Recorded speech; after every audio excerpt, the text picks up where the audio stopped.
bem-vindos a mais um episódio do AlumiaCast. E para quem não me conhece, meu nome é Camila Martim Massutani, sou ginecologista obstetra formada pela USP e fundadora da Clínica Alumia. E hoje, na verdade, vai ser um bate-papo aqui com a Yasmin, que trabalha comigo lá na Clínica Alumia, sobre as principais dúvidas ginecológicas do consultório. Yas, seja muito bem-vinda. Obrigada, Camila. Meu nome é Yasmin, eu tenho minha formação em ginecologia e obstetrícia pelo Hospital Israelita Albert Einstein. E hoje eu vim aqui nesse podcast diferente para a gente conversar sobre as principais dúvidas que surgem. A gente sempre comenta muito aqui no podcast sobre a importância da gente fazer um ambiente agradável para a paciente que chega, poder se sentir confortável de tirar todas as dúvidas dela. E aqui a gente espera conseguir responder algumas das principais dúvidas de vocês. Yas, então uma pergunta importante. Todo corrimento precisa de tratamento? Essa pergunta é campeã. As pacientes começam a ter essa dúvida lá na época da adolescência, que é quando o corrimento começa a acontecer, a calcinha começa a ficar mais molhada, porque nessa fase as nossas glândulas da região da vagina começam a ficar mais ativas e a produzir a nossa lubrificação, que é algo normal, é saudável e é fisiológico, ou seja, não precisa de tratamento. Esse corrimento fisiológico, ele é transparente ou branquinho, não vem junto com cheiro nenhum, então ele é inodoro, ele não vem junto com nenhum outro sintoma e ele é perfeitamente normal, aceitável, a gente não precisa tratar. A gente vai se preocupar com o corrimento quando ele fica amarelado ou esverdeado, bolhoso, com um cheiro ruim, quando ele vem associado a sintomas como coceira, dor, ardência ali na região da vulva ou da vagina, ardência a urinar, quando ele vem associado a sangramento ou desconforto na relação sexual. E aí a gente vai partir para a investigação desse corrimento. Muito bem. Eu brinco no consultório, às vezes, que a paciente quer a calcinha extremamente seca, sem uma gota, né? E eu sempre tento tranquilizar que tem uma secreção que é fisiológica, que é normal, que é bem-vinda muitas vezes, né? Mas que, de fato, esses sinais de alerta que você colocou são super importantes, porque para aquela paciente que está tendo algum sintoma associado, é importante sim avaliar e investigar, porque a gente pode ter coisas que são fáceis de tratar eventualmente, né? A gente pode ter situações como alterações de flora vaginal, né, que podem acontecer, que precisam de tratamento, ou até infecções, eventualmente até sexualmente transmissíveis, que podem se manifestar como, de fato, um corrimento, até situações mais graves, que precisam de uma atenção maior, como, por exemplo, uma neoplasia do colo uterino, um câncer de colo de útero, e em situações mais avançadas e graves também podem ser manifestados como um corrimento patológico, né? Então, eu acho que vale a pena sempre, sim, observar e, na dúvida, procurar um profissional, mas eu acho que a intenção hoje é mais tranquilizar de que, a maioria das vezes, a gente pode estar de frente a um corrimento, né, que faz parte é um corrimento normal e que, na verdade, é até bom, né? Porque a sua lubrificação ali, ele vem para boas coisas. A gente tem que abraçar esse corrimento vaginal fisiológico. Vamos para nossa segunda dúvida? Vamos lá, Yas. Camila, é normal ter dor na relação sexual? E já vou emendar uma próxima. É normal ter cólica? Porque a gente cresce achando que a menina vai ter cólica a partir do momento que ela começa a menstruar. Isso é perfeitamente normal. Ela tem que aguentar essa cólica, ir para a escola com essa cólica mesmo, depois ir trabalhar com essa cólica mesmo, não importa o quão forte ela seja. E minha dúvida é, essas coisas são normais? Yas, é perfeito o que você está colocando, porque eu acho que a gente tem que deixar muito claro para todo mundo que está escutando a gente que dor nunca é normal. A gente nunca precisa conviver com a dor. A dor precisa sempre ser investigada e avaliada de perto, né? Então, assim, para aquelas meninas que estão começando a menstruar, que todo mundo espera de fato, né? Ah, isso faz parte? Não, a gente precisa de uma investigação, de uma avaliação, entendendo exatamente qual o tipo da dor, qual a intensidade dessa dor, qual o impacto que ela tem na qualidade de vida dessa paciente, dessa adolescente. Então, a gente precisa realmente parar e observar de perto. E na relação sexual, a dor também não é tolerável, né? A gente sabe, quando a gente está pensando em dor na relação sexual, a gente sempre tenta entender o tipo dessa dor. Se essa dor acontece no começo da relação sexual, pensando mais em uma questão de lubrificação, né? Uma dor na penetração, e muitas vezes a gente consegue corrigir, né? Com comportamento, muitas vezes, melhorando a lubrificação dessa paciente, né? Ou até usando alguns artifícios para melhorar essa lubrificação. Ou a gente tem que entender se a paciente tem uma dor na profundidade, né? E a gente fica muito alerta para algumas doenças, como, por exemplo, uma doença que assim, a gente escuta muito hoje falar, que é a endometriose. Né? Então, a dor na relação sexual e a dor no período menstrual podem ser sinais, por exemplo, de endometriose. Né? E eu estava falando com a Yas agora sobre os temas que a gente queria abordar aqui, e eu acho que endometriose é um tema muito importante e que precisa ser falado para outros pacientes sejam alertadas, e isso merece um podcast específico, porque a gente sabe que só de endometriose, porque a gente tem uma abordagem muito ampla e multidisciplinar muitas vezes, né, Yas? Porque, então, a primeira coisa é falar, a dor não é normal, essa dor precisa ser investigada e rastreada. É importante falar que nem toda dor também de repente, é algo grave, são coisas que a gente pode realmente resolver com algumas medidas mais simples, né, como melhorando a lubrificação, como uma dor na penetração. Então, não é porque você teve alguma dor que também você tem que ficar desesperado, que é algo mais grave, mas sim, a dor é uma forma de alerta que merece, de fato, uma investigação e uma avaliação mais cuidadosa, e a gente sempre tem que pensar em doenças como, por exemplo, a endometriose, que podem ter um impacto super importante na qualidade de vida dessa mulher e também na questão do desejo reprodutivo, muitas vezes, né, que vai merecer uma atenção muito especial, porque pode ser responsável por uma boa parte dos casos de infertilidade. E muitas vezes, infelizmente, parece mentira, mas a gente sabe que esses casos são muitas vezes subdiagnosticados, né? A gente vê muitas pacientes que acabam não tendo esse diagnóstico, mesmo referindo dor de forma bem expressiva. Então, vale o alerta que, assim, não fique com dor, procure um atendimento médico e fique atento às características dessa dor, que pode ajudar o profissional de saúde também a te ajudar a encontrar uma causa. É isso mesmo. E como a Camila explicou super bem, a endometriose está em alta. A gente tem falado cada vez mais dela e por isso a gente tem até reconhecido mais ela, né? O que é super legal. A abordagem dela realmente vai ser multidisciplinar. A endometriose é uma doença que ainda não tem uma causa bem explicada, mas que a gente vai abordar tanto com medidas de dieta, às vezes uma dieta mais anti-inflamatória, com menos farinha branca, com menos chocolate, açúcar, enfim. A gente vai abordar, às vezes, com uma terapia hormonal. Não é toda endometriose que vai precisar de cirurgia, né? Isso é super importante de falar, porque é uma dúvida frequente.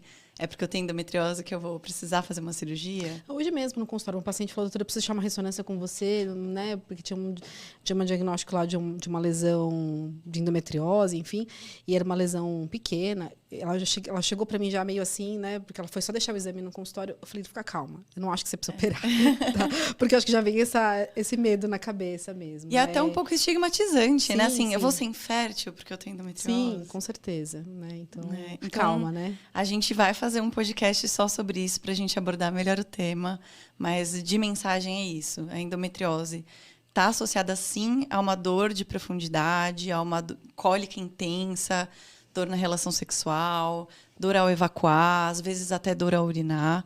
Ela é uma doença que precisa ser investigada e tratada. Ela não é sintoma de infertilidade e não necessariamente ela precisa de um tratamento cirúrgico.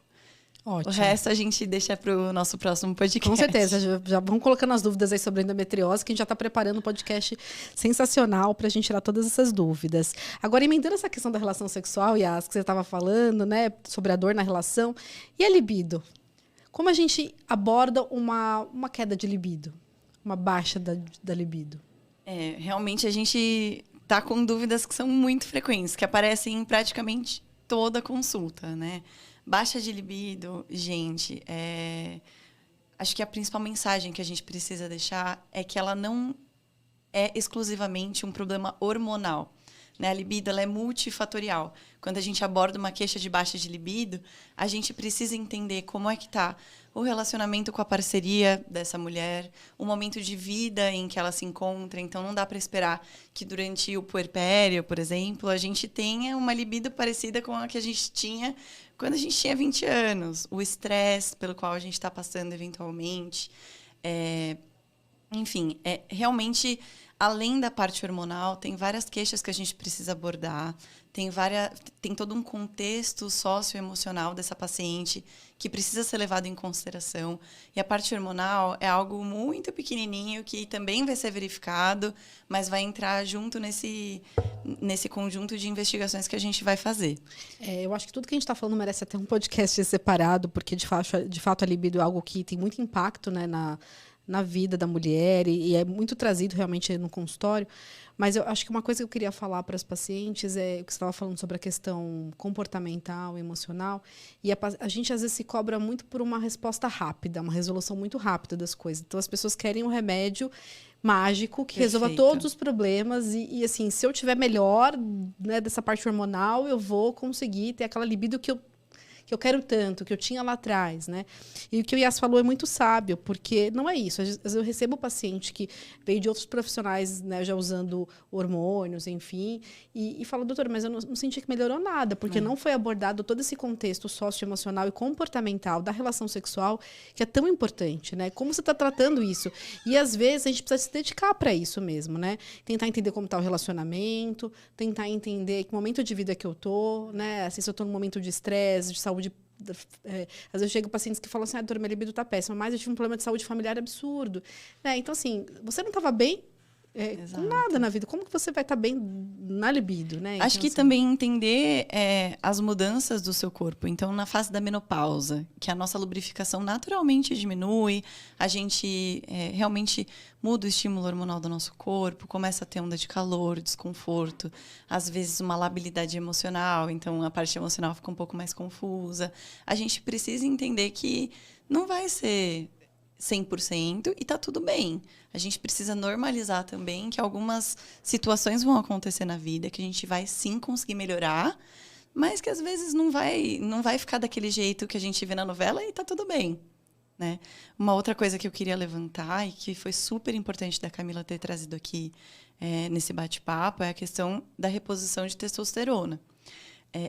Hoje eu tenho muitas pacientes, até colegas, que vêm me perguntando qual que é o nível de testosterona mínimo para eu começar a repor, né? Às vezes já chegam com implante de progesterona ou já chegam com implante de testosterona e, né, vem com essa dúvida.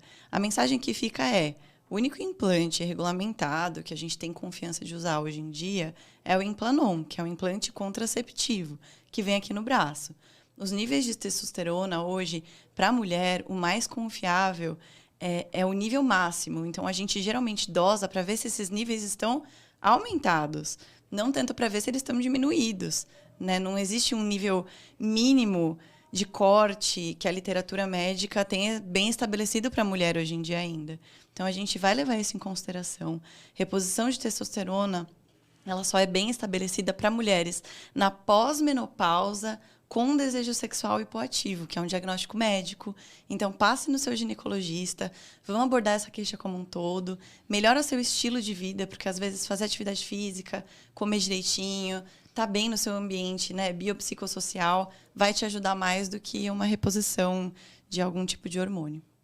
E é uma coisa do comportamento importante, porque eu falo assim, se a gente precisa trazer a relação sexual como parte de uma rotina saudável, né? Então, assim, às vezes o paciente fala assim, eu tô, sei lá, 6 meses sem ter relação com meu marido. Então, assim, será que se a gente agora der uma testosterona, isso vai mudar completamente? Muito provavelmente isso não, né? Você tem que colocar de volta esse relacionamento, tem que conversar sobre o relacionamento de vocês, tentar incluir isso de novo na rotina de vocês, para que fique algo saudável, né? Então, não vai ser dando uma testosterona, uma abordagem muito simplista, que a gente vai conseguir resolver isso. Então, eu acho que é importante a gente ter esse olhar mais cuidadoso, né? E mais amplo também da sexualidade, né? Perfeita sua colocação, Camila. E já que a gente está falando de sexualidade, vamos então para uma doença sexualmente transmissível, super comum, que a gente tem falado muito mesmo, porque tem uma nova vacina vindo aí. Conta pra gente, Camila, o HPV, ele tem cura? Vale a pena tomar a nova vacina, né? Surgiu a nova vacina aí, ela é um pouco cara. Vale a pena tomar? Do HPV, é importante a gente falar que é uma infecção sexualmente transmissível. E a gente sabe que ela é muito prevalente na população. Então, é muito difícil a gente conseguir contornar uma paciente não ter contato com o HPV, né? As pessoas vão ter contato com o HPV. E a gente fala assim, poxa vida, mas eu sempre usei camisinha, isso vai me proteger? Muitas vezes não vai proteger, né? Então, assim, lógico que vai reduzir a transmissão, pode eventualmente proteger de outras infecções sexualmente transmissíveis. Então, a camisinha tem que ser usada, gente, pelo amor de Deus, tá? Mas para o HPV, isso não vai bastar, né? Então, a gente precisa de outras medidas e a gente tem a vacina como nosso grande aliado nesse sentido. Então, assim, por isso que a vacina é recomendada principalmente em pacientes antes de iniciarem a sua vida sexual, porque a gente sabe que esse contato com o HPV provavelmente ele vai acontecer. Então, a gente recomenda que os adolescentes entre 9 e 14 anos tomem a vacina, né? Então, a gente tinha até pouco tempo atrás uma vacina que já era disponibilizada no SUS, que era uma vacina que é a quadrivalente, né, do HPV. E agora, em março desse ano, a gente recebeu uma nova vacina que já existia, na verdade ela não é nova completamente, em outros lugares do mundo ela já era administrada, mas para o Brasil chegou em março para a gente, e é uma vacina nonavalente do HPV, então ela protege contra 9 subtipos do HPV, então ela é muito bem-vinda nessa luta realmente, né, ajudando a contornar essa questão do contato e infecção pelo HPV. Por que a gente fica tão preocupado com o HPV? É importante lembrar para as pessoas que o HPV é a principal causa de câncer de colo de útero nas mulheres. Exatamente. Né? Então, se a gente tem alguma forma de prevenir, a gente tem que usar isso a nosso favor. Uma vez que a gente sabe que o contato muito provavelmente vai acontecer, porque é uma prevalência muito alta, né, de infecção. Então, a gente recomenda, sim, que os pacientes tomem a vacina para HPV. A gente sabe que naquela população antes dos 14 anos, a recomendação é tomar 2 doses de vacina. Após os 14 anos, a recomendação é tomar 3 doses de vacina. Né? E a recomendação para quem puder, né, é tomar realmente a nonavalente. A gente sabe que a nonavalente ainda não está disponível, né? Na rede pública. Na rede pública não está disponível, né? Mas a gente sabe que, de fato, é uma vacina que veio para ajudar demais. Veio para ficar. Veio para ficar, porque é isso, né? Assim, a gente sabe que a vacina pode proteger, né, durante a infecção por HPV, ela pode melhorar a sua imunidade contra o HPV, ela não consegue curar o HPV, a vacina não vai trazer a cura para o HPV, né? Mas a gente sabe que pode melhorar, assim, realmente a nossa parte imunológica no combate à infecção para o HPV e os hábitos de vida que a gente sempre fala saudáveis, né? Os bons hábitos também ajudam a nossa imunidade a combater as infecções e evitar realmente a progressão para uma doença mais grave. E nesse sentido vale a pena a gente comentar que a gente faz de rastreamento de câncer de colo de útero, né? Assim, a gente pensa no Papa Nicolau, a genotipagem do HPV, que são métodos que a gente pode usar no consultório para ajudar a identificar aquela paciente que realmente tem uma lesão de colo pré-câncer ou uma paciente que teve contato com HPV de alto risco que não conseguiu eliminar essa infecção e que ela pode, sim, depois de um tempo, evoluir para um câncer de colo de útero. E, poxa, a gente tinha vacina como prevenção, a gente tinha como rastrear as formas realmente de lesão de colo de útero antes de virarem câncer. Então, assim, a gente tem tanta coisa disponível para ajudar, né? Então, vamos usar isso a nosso favor, né? Para poder realmente contornar e evitar uma progressão para uma doença mais grave. É isso aí. E se você tem condição, tome a vacina nonavalente, ainda que você já tenha tomado a quadrivalente. Exatamente. Então, a partir de 1 ano após a última dose da vacina quadrivalente, você pode reiniciar o esquema com a nonavalente. A gente sabe que é um pouquinho salgada, mas como a Camila explicou, deu uma aula aqui, vale muito a pena e a gente realmente tem recomendado em consultório. Então, mas é engraçado porque quando eu começo a falar da nonavalente no consultório, porque eu tenho falado bastante, as pacientes começam a falar assim, doutora, não, mas eu já tomei a vacina. Eu falei, não. Mas a gente tem outra vacina agora e ela realmente veio substituindo a vacina anterior, ela tem subtipos a mais, então a gente, de fato, recomenda a nova vacinação. Então, eu acho que é sempre uma oportunidade da gente reforçar isso mesmo para os nossos pacientes e recomendar a vacina. A única contraindicação da vacina é a gestação, na verdade, né? Então, a gente não toma em pacientes gestantes, mas a vacina é muito bem-vinda. Perfeito. Eu acho que tem uma dúvida muito frequente no consultório, assim, que também é um assunto que está bastante na moda, é sobre síndrome dos ovários policísticos, a SOP. Será que eu tenho SOP? Eu acho que é uma coisa que fica rondando a cabeça das pacientes, né? Elas escutam, de repente, alguma coisa solta nas redes sociais e ficam na dúvida. Tema polêmico também, né? Porque acontece que muita gente recebe esse diagnóstico de SOP assim que começa a menstruar. Porque o que acontece? No início ali da nossa vida reprodutiva, a gente tem ciclos que a gente chama de anovulatórios. A gente não ovula todo mês, portanto, a gente não menstrua certinho. E é um período que coincide com a adolescência, então essa menina já está tendo mais acne, aumentando a estatura, aumentando a pelificação dela. Então, são diagnósticos que acabam se confundindo. E a gente corre o risco de problematizar uma situação que é perfeitamente normal, que é a adolescência. Né? Mas o que é a SOP? O que é a síndrome dos ovários policísticos? Mais do que ter cisto no ovário, ela é uma endocrinopatia. Inclusive, a endocrinopatia mais comum da idade reprodutiva da mulher. Né? Ela envolve uma série de fatores metabólicos, ou seja, hormonais. Geralmente não é um problema só ginecológico, então é uma mulher que às vezes está acima do peso, tem uma resistência aumentada à insulina, ou seja, tem insulina demais ali no corpo, uma propensão ao diabetes, ou até já tem de fato diabetes, certo? E a gente precisa abordar essa doença como a doença metabólica que ela é. Os critérios diagnósticos para a síndrome dos ovários policísticos, como eu falei, não se pautam só em ter cisto no ovário ali identificada pelo ultrassom. Inclusive, né, se a gente tem uma suspeita de uma paciente mais jovem, né, que tem a síndrome dos ovários policísticos, como a Yas falou, no começo a gente pensa muito nessa imaturidade do eixo hormonal e muitas vezes dando esses quadros de irregularidade que não caracterizam a SOP nessa fase, mas a gente pode usar o ultrassom como um método diagnóstico, não no começo dessa vida reprodutiva da mulher, mas ela pode ser usada como critério até mais para frente. Ela não entra nos critérios quando a paciente menstruou há poucos anos. Então, a gente tomar muito cuidado nessa fase que a Yas falou, porque realmente é um diagnóstico que vem de forma muitas vezes inadvertida e traz muito malefício, né? A pessoa fica ansiedade. Com aquilo às vezes a vida inteira de eu tenho ovário policístico, eu tenho ovário policístico. Eu peguei um caso, acho que faz uma semana mais ou menos, a paciente ia começar a parar de tomar anticoncepcional porque queria engravidar e realmente, ela tinha algumas coisas que me chamavam a atenção. Eventualmente, ela pode ter SOP, porque das pausas que ela fazia, ela tinha algumas questões que ficaram em aberto. Mas o que me chamou a atenção é que ela começou a tomar anticoncepcional assim que ela menstruou. Assim, ela falou que no segundo mês ela estava tomando anticoncepcional e tomou assim por toda a vida dela. Porque essa história é frequente, né, Camila? A gente vê frequente. Muita gente eu falei, mas por que consultório? você começou a tomar? E ela tomou um anticoncepcional com dosagem hormonal super alta, que a gente quase nem usa mais hoje em dia. Mas eu falei, mas por que você tomou? Ela falou, não sei, minha mãe me levou no ginecologista, ele pediu para tomar, achou que estava um pouco irregular no começo, e é isso, né? Daí ficou guardando isso para a vida inteira e a gente nunca fez um diagnóstico.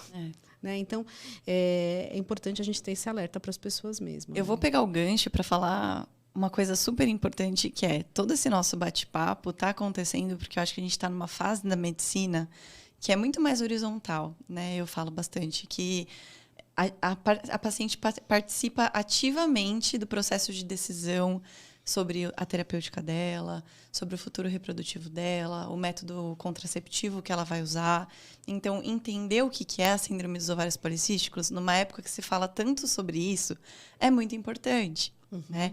E aí, voltando lá nos critérios diagnósticos, além do critério ultrassonográfico, a gente precisa ter hiperandrogenismo clínico laboratorial, que é o aumento de hormônios masculinos circulando no corpo dessa mulher, e ainda uma irregularidade menstrual, geralmente com ciclos que vem assim, uma menstruação a cada 2 ou 3 meses, que a gente chama de oligomenorreicos, ou ainda aquela paciente que fica sem menstruar, em amenorreia.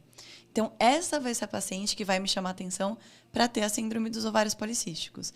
E assim como o diagnóstico leva em conta essa resistência aumentada à insulina, às vezes uma obesidade que geralmente está associada, o tratamento ele tem que ser também visando melhorar toda essa questão metabólica da paciente. A perda de peso, por exemplo, quando a paciente perde 5 a 10% do peso, ela já começa a ciclar de volta a ovular. Volta mesmo. Então, não é uma sentença de infertilidade. Isso é super importante. Apesar dessa paciente ovular menos, ela ainda ovula. Não usem SOP como método contraceptivo. Uma vez eu peguei uma paciente que engravidou assim. Eu não usava método contraceptivo porque eu tinha ovário policístico. Eu não precisava. Então, isso é um equívoco. Né? Precisa fazer a contracepção adequada nessas pacientes, porque eventualmente elas podem sim ovular. Sim. E pode acontecer uma gravidez.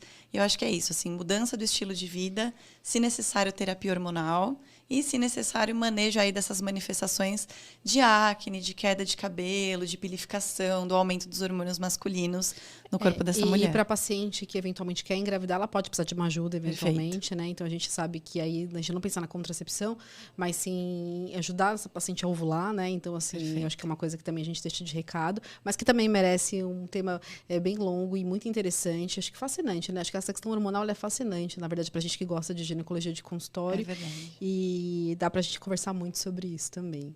Vamos para a próxima, Yas. Vamos para a Nossa última próxima pergunta, terminando esse podcast. Né? Então vamos lá. Camila, qual é o melhor anticoncepcional? Essa resposta é muito difícil, porque assim, a gente vivencia todo dia isso num consultório. Gente, o melhor anticoncepcional para você não vai ser o mesmo da sua amiga, ponto, né? Então, a gente nunca pode falar assim, mas minha amiga está usando... Assim, a gente sabe que o mesmo anticoncepcional pode ter uma aceitação diferente em diferentes mulheres. Então, não tem como a gente falar isso. E eu digo mais, assim, às vezes eu pego um desafio que eu tenho visto muito frequente no consultório, porque acho que as pessoas estão fazendo muito essa migração, né, do anticoncepcional hormonal para os métodos de longa duração, né, os DIUs. Então, eu acho que as pacientes têm buscado muito essa transição. E eu acho que um grande desafio, às vezes, na hora de escolher o tipo de dispositivo intrauterino, é assim, como que é o ciclo dessa mulher? Porque isso me traz informações importantes da escolha do método dela, né?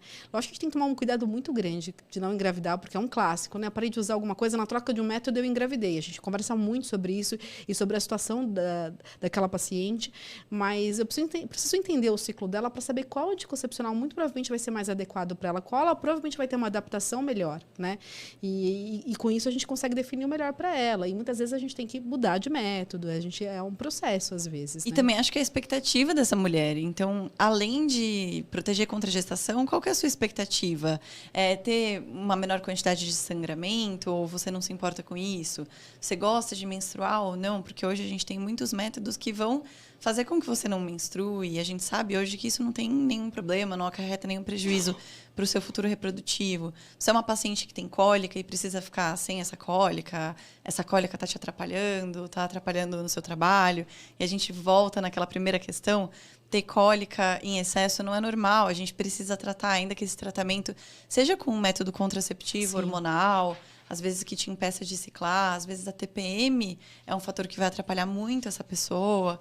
Então, a gente precisa levar em conta, além do seu ciclo... São muitos dados para a gente poder fazer uma escolha adequada, Com né? certeza, com né? certeza. Então, eu acho que sua expectativa, né? Com certeza. Isso faz muita diferença para a gente poder ser o mais assertivo possível nessa decisão junto com a paciente. É isso, a gente vai colocar numa balança, né?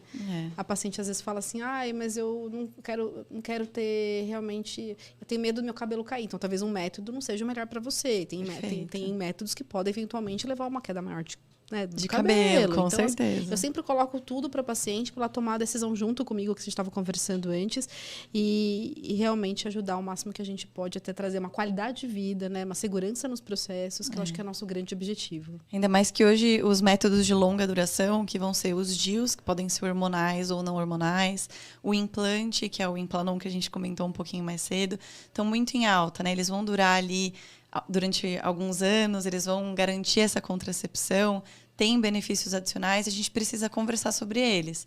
Então, o que eu aconselho é que vocês procurem mesmo o seu ginecologista, já levem suas dúvidas, suas expectativas, o jeito que o seu ciclo é, e a gente vai ter essa conversa e chegar no melhor método para você. Porque o melhor método é o melhor para você. Não necessariamente é o mesmo que sua amiga está usando, Com gente. Com certeza. Né? Super importante de né? pontuar. Muito bom, Yas, já terminou nosso bate-papo. Foi muito rápido, né? Tudo que é bom dura pouco mesmo, né? Porque, assim, já foi muito rapidinho. Mas eu acho que a ideia é trazer as principais dúvidas que a gente escuta com muita frequência e poder compartilhar um pouco de informação para quem está escutando a gente. E a gente já começou a falar, já dá vontade de continuar o tema, assim, já fazer um podcast Dava vontade inteiro, de fazer um sabe? podcast sobre cada um desses temas. Assim, acho que SOP e endometriose foram os que ficaram aqui, que a gente precisa, de fato, já programar, né? Porque são temas muito, muito frequentes e importantes. A gente já está aqui no radar para já fazer esses 2 podcasts. E eu queria te agradecer demais pela sua presença aqui hoje. Eu sei que foi uma correria danada para você estar aqui com a gente. Tem aula para apresentar hoje e tudo mais, mas muito obrigada por estar aqui com a gente. Muito obrigada, Camila. Foi maravilhoso. É sempre um prazer estar junto e aprender junto com você também. Muito obrigada. E para quem está escutando a gente hoje, compartilha essa informação. Provavelmente alguém tem uma dúvida dessa, se vai gostar de escutar, com certeza. Com certeza. Não tem erro. Esse podcast não tem erro. Todo mundo vai se beneficiar dele. Então, a gente sabe que pelo Instagram a gente tem o link para as demais redes sociais, está no Spotify, está no YouTube, está no TikTok, então tem formas de compartilhar. A Yas estava me contando que tem gente que ela conhece, está escutando todos os podcasts, isso dá uma força danada para a gente. E deixa seus comentários com dúvidas de temas, porque a gente escuta sugestões, né? A gente escuta o que vocês estão precisando ouvir aí. E até o próximo episódio. Fiquem com Deus. Até mais.